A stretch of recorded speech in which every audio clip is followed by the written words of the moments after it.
Hello दोस्तों, मैं आज आपको ऐसे संत के दर्शन कराने जा रहा हूँ जिनके दर्शन के लिए दूर दूर से लोग आते हैं और अपनी मनोकामनाएं पूर्ण कर देते हैं। संत सियाराम बाबा मध्य प्रदेश के खरगोन जिले में महेश्वर के पास भट्ट्यान ग्राम में रहते हैं। सियाराम बाबा वर्तमान में 110 वर्ष के हैं। इनके चमत्कारों की चर्चा विदेशों में भी फैली हुई है। बाबा का जन्म महाराष्ट्र के मुंबई में हुआ था। 8वीं कक्षा पढ़ने के बाद किसी संत से प्रभावित होकर 12 वर्ष की उम्र में ही वैराग्य धारण कर लिया था। 10 वर्षों तक बाबा ने खंडेश्वर तप किया था, यानी खड़े रहकर 10 वर्षों तक तपस्या की। बाबा को कई सिद्धियां प्राप्त हैं।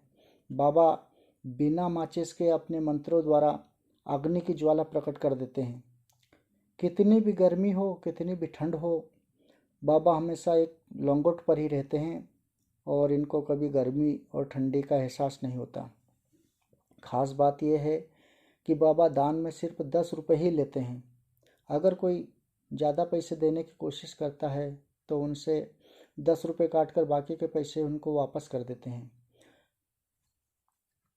बाबा को स्वयं हनुमान जी सिद्ध हुए हैं। जब भी बाबा अपने काम के लिए हनुमान जी को बुलाते हैं तो हनुमान जी को इनके सामने आना ही पड़ता है। सियाराम बाबा की कुटिया भट्ट्यान ग्राम में नर्मदा के तट पर है।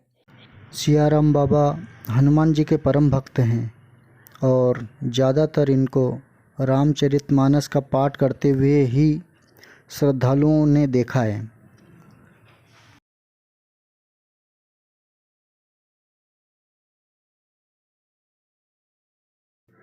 सियाराम बाबा के दर्शन करने के लिए बड़ी दूर दूर से लोग यहाँ इनके दर्शन के लिए आते हैं।